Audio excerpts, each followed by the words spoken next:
All right, Stropes here again. So I'm continuing on with a series that I started last week where I used the single copies of cards in the General Grievous starter deck to create a Twin Suns build by adding 25 cards with a budget. So we're doing the same thing again with Ahsoka this week, although this budget is about half what the Grievous one was, just using about $5. So if you've got the starter deck and you've got $5, you can turn this straight away into a very playable, well-performing Twin Suns deck.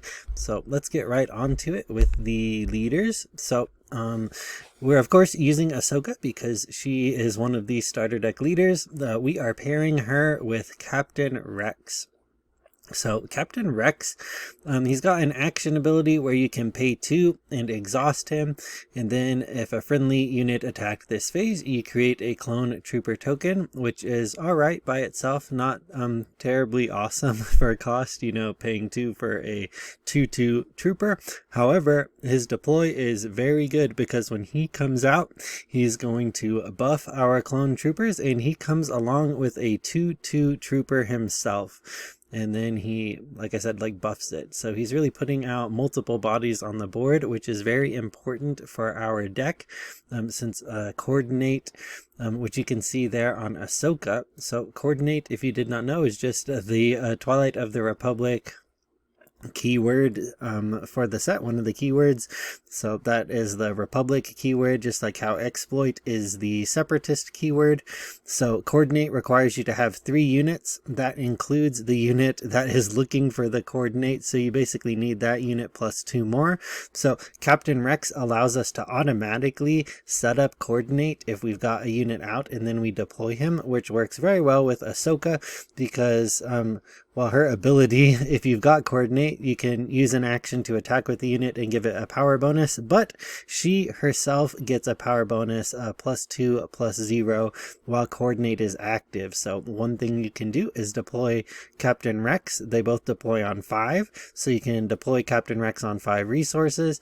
He's got himself, he's got his token, and even if you had no other board, you could then deploy Ahsoka right afterward and get her Coordinate active right away just with those cards. So it's very powerful to basically automatically turn on Coordinate as we need to be able to do that. So that's why we've chosen Captain Rex.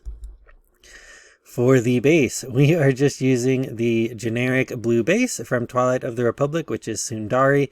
The blue base, we used a rare base in the Grievous build, but I do not think that the benefit of the rare blue base is worth the amount of health that we are trading for it. So I just decided to go with the 30 health base. We also, unlike in that deck, we don't have a ton of... Grievous gives Sentinel to everything, so...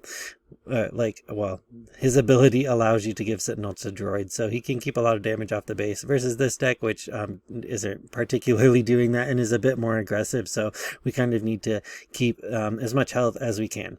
So the first strategy that we are emphasizing is a Coordinate, like I talked about a minute ago. So we are adding these 4 cards. First of them is for the Republic, so while you control 3 or more Republic units, it only costs 1, and then it gives the attached unit restore 2 as long as Coordinate is active, and it also gives it +2/+2, so this can work out quite well, especially for 1 cost, being able to have restore 2 and buff the power of something. We can put this on Ahsoka, we can put this on Captain Rex, and just start healing away. The next card we've got is Luminara. So her Coordinate just turns on Grit. She's got 9 health, so she can start to hit up quite a bit when her Grit's active. But she's got a very good on-played ability to keep damage off of us too. Her when played is you choose a base and then heal a damage from it for each unit you control. And a lot of the stuff in our deck, Captain Rex will be putting out units. Easy on that deploy turn on 5 to get at least... you should probably have some units out already, so you should be up to 6 or 7 sometimes at that point, and then deploying Luminara, you can heal back up quite a bit.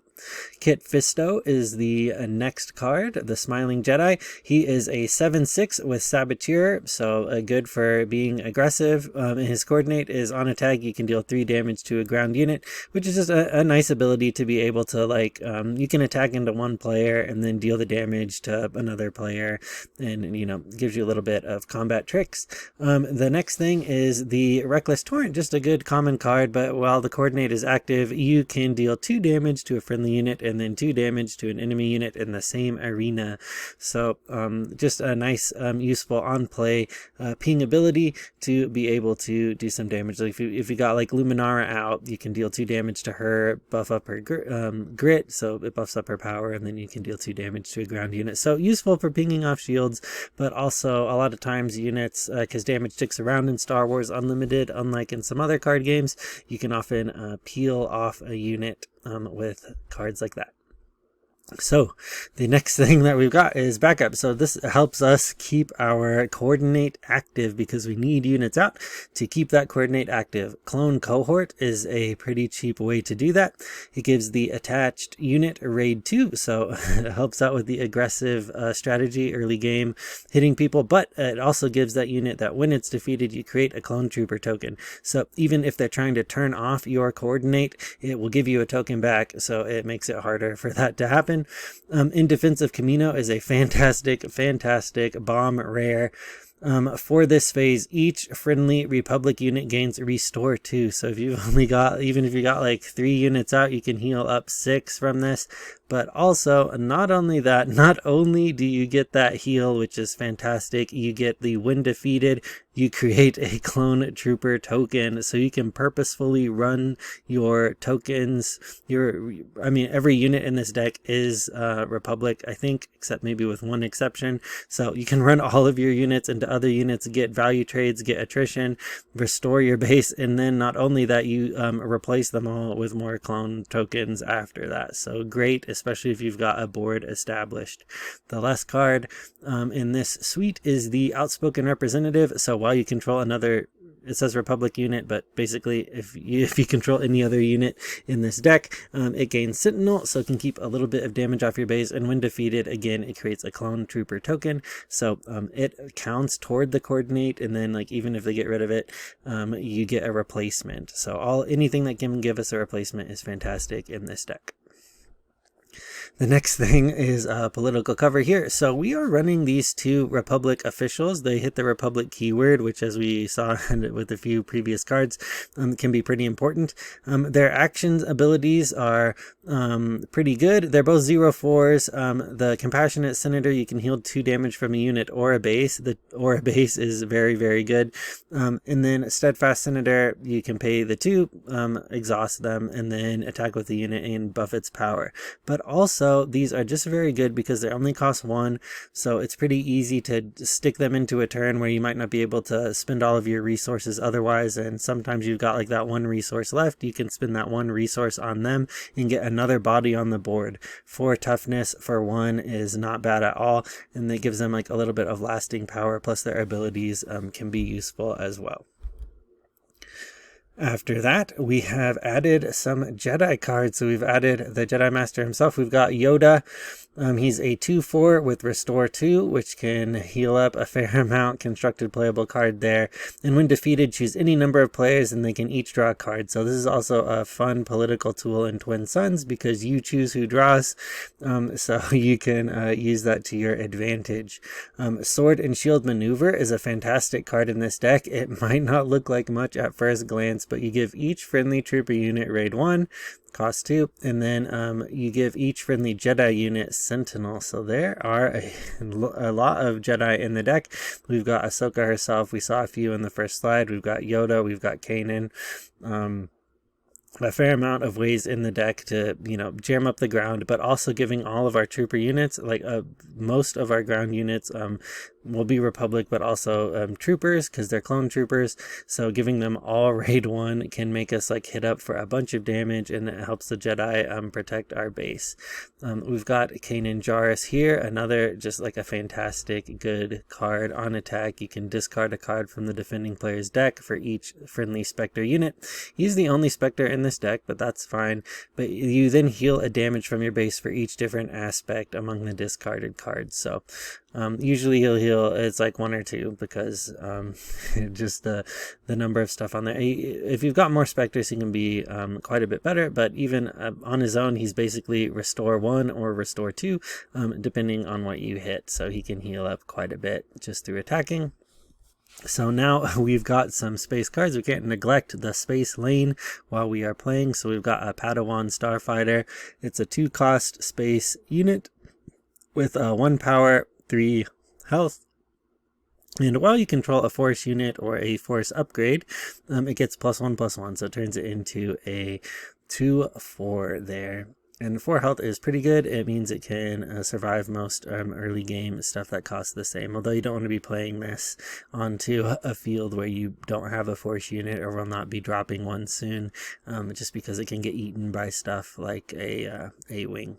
And then we've got Obi-Wan's Aether Sprite, a 5-cost 4/6, and when played and on attack, you can deal 1 damage to it and 2 to a space unit. So this is fantastic into those Django builds in Constructed, and also in Twin Suns for the same reason. You can ping a lot of those high damage red and yellow villainous starships and start to take out their air advantage. Plus he counts as Jedi and it's Republic. Next, we've got ramps. We've got a fair amount of ramp cards because we really want to be getting up to that 5 resource turn where we can deploy Ahsoka and Rex simultaneously and get that coordinate active right away. So half of these cards will help us do that, but Strategic Acumen is just like a 1 cost. I think it's a very good card. You can think of it as turning your units into a Llanowar elf or Mystic elf from Magic the Gathering. It costs 1, you put it on a unit, and then that unit can exhaust to play a unit from your hand for 1 less. So it doesn't help you ramp into your leaders, but it does help you play those higher cost individual units like those Jedi earlier than you would otherwise be able to. And then a General's Blade, a card that you're seeing more and more in Constructed now in like Quinlan Green decks, Loot Green. A 3-cost card. It gives the unit +3/+3. You attach it to a non-vehicle unit.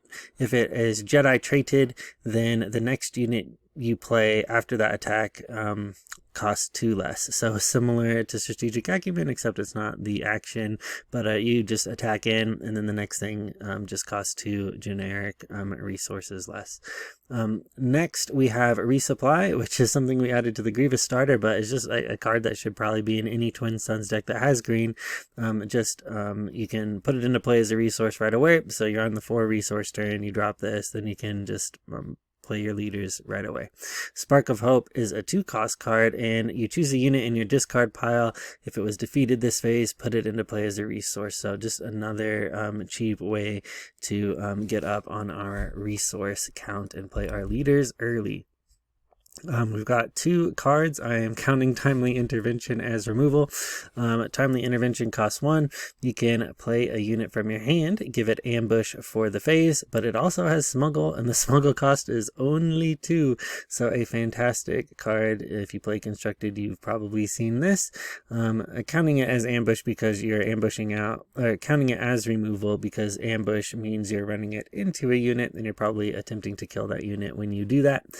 Strike True is the next removal card, and it just as a friendly unit deals damage equal to its power to an enemy unit, and that is regardless of arena. So you can have, if you've got like a powerful ground unit like Kit Fisto out, you can kill like a large starship, hit something for 6. So just remember that. I think some people kind of think it's like lane specific, but it is not. You can hit anywhere. So next group we've got here are the troopers. So we saw like the sword and shield maneuver cares about troopers. I think we've got the only Republic trooper or non-Republic unit card in the whole deck here with the Battlefield Marine, but paying 2 for a 3/3 is just good. He's good for stats, good for cost. So we've put him in the deck. We've got Jesse there, which is a 4/4 in raid 1, and when played, an opponent creates 2 battle droid tokens. So this is a pretty big downside in 2-player. games, but a little bit less so in multiplayer, because you can create, again, political deals if you're savvy enough. Maybe you give someone who is down on their luck those battle droid tokens and ask them not to attack you on condition that you give them to them, if that's kind of like how your play group likes to play and do a lot of politicking. That can work out for you. The next card we've got is Captain Typho, another Republic trooper. When played and on attack, you can give a unit Sentinel. So he is a fantastic card, because if he can stick around, you can put Sentinel on one unit. If they don't kill him, then when he attacks next turn, then you can put Sentinel on another unit, and you can just like keep doing that and kind of chain your Sentinel units together. If they cannot get rid of him, it becomes a problem really quickly, because they just cannot get to your base as long as he stays around. He's a really fantastic card, especially at uncommon. So, and then we've got a few more space cards. There weren't like a ton of Republic or other like Jedi traded things. We included most of them already. We could have put Anakin Starfighter in here, but we're not hoping that a lot of damage ends up on our base. So it seemed better to just include something like Green Squadron A-Wing, which is always playable and can always hit up for the 3 and is easily droppable early, and you're not afraid to play it into some of your opponent's space cards. Same thing with the Concord Dawn Interceptors. It's just a nice way, unless they've got really specific answers for it, it's going to make it really hard for them to run into the base, because they're a 1/4 and they get +1, +2, +0 when they're defending. So just some extra cards so that we're not ignoring the space lane completely. We had to include some that were non-Republic there in space. Okay, so now we're going into the trades. I try to keep 25 cards from the starter deck, and then 25 new cards. So in total, I think there were 29 cards in this deck, 30 cards in the Grievous deck. So we switched out 4 in this case. So we have traded Outflank for Timely Intervention. I think Timely Intervention just has a bit of a higher ceiling than Outflank, but cards like Outflank are definitely useful and can be useful in Twin Suns, because sometimes the game comes down to just one action or 2, and Outflank allows you to attack with 2 units at once. So it is a good card itself, and it is definitely playable, but I included Timely just because I wanted to have a bit more of that surprise factor. And also I like to have a card that has Smuggle, because you can don't feel bad about resourcing it turn 1 like you might Outflank. And you can always just play it later and pay the cost for it. So the card we've got after that is we traded Dindup's Loyalist for the Battlefield Marine. Now, this one, again, was a little bit of a hard sell for even me, because there are some clone troopers in the deck that are like 1/3s, and when Coordinate is active, they get +2, +0, and then they just become 3/3s, so they become Battlefield Marines when you've got Coordinate active. So, I mean, you could make the case to leave Dindup's Loyalist in and take out some of those other clone troopers. The thing is, I just wanted to include, because Dindup's Loyalist is not Republic and doesn't have that trait, I wanted to have as many Republic traded cards as I can in the deck because of the cards that care about that, like in Defense of Camino. So I just left it, but you could switch those kind of other more clone cards that are just not as good, but we switched them for the Battlefield Marine just because it is just a good 2-cost 3/3 card. Next, we've got, we traded the Grenade Strike for the Clone Cohort. So Grenade Strike just deals 2 damage to a unit and then 1 damage to another unit in the same arena. So it's alright for taking out like battle droids or something, but really we need more support in the deck, with stuff like Clone Cohort, which allows us to create troopers if the attached unit would die. So it just allows us to keep our Coordinate active longer, and Grenade Strike doesn't really help out with that so much. Okay, next we've got traded Encouraging Leadership for True Strike. So Encouraging Leadership gives each friendly unit +1/+1. So, you know, you would think this would be useful in a deck that has like lots of units being put out, like lots of clone trooper tokens. But oftentimes, I mean, I think you just want more like removal. I think Strike True is just, again, maybe same cost and more just like generically useful. If you've got like a large unit out, you can remove something from either arena And if you've got like 2 or 3 units out, that just adds like 3 power, 3 toughness to the board, whereas like if you got like 1 big unit out, strike true is still useful. So I just think it's more useful in more situations than encouraging leadership really is, which is just like quite a bit more situational. I know strike true requires a unit, but encouraging leadership requires quite a few units before it becomes as good as true strike does. And then from here we are now into the upgrade section. So here we've got 2 more cards that rely on coordinate. They are Jedi, they are Republic, they are the legendaries from the set that fit into these colors, and they are both fantastic additions to this deck. So if you've pulled them from a pre-release, you pulled them from a sealed event, you just opened some packs and you've got them, slot these right into the deck. They will perform really, really well, but they add quite a bit to the budget. So Ayla Secura is a 5-cost 6/5.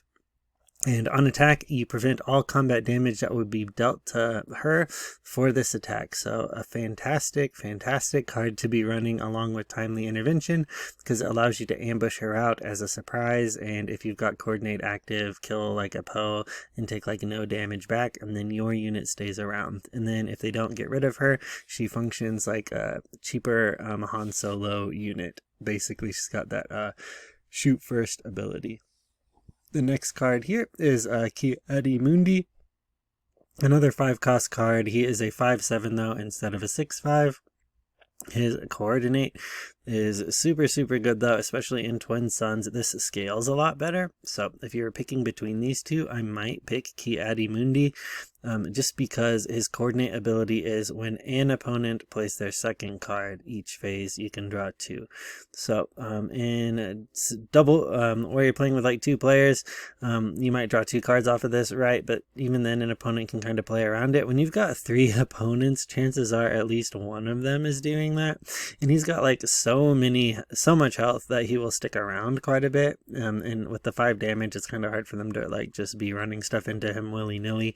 So I think he's just a good card because the chance for him to trigger, you can draw like up to 6 cards with him, right? If everyone is playing like 2 cards a turn, each of your opponents, versus Ayla Secura, which is really explosive, but just I don't think as consistently as good, doesn't have as high a ceiling as Ki-Adi-Mundi. So honestly, if I was choosing one card out of these two, I'd probably go with Ki-Adi-Mundi.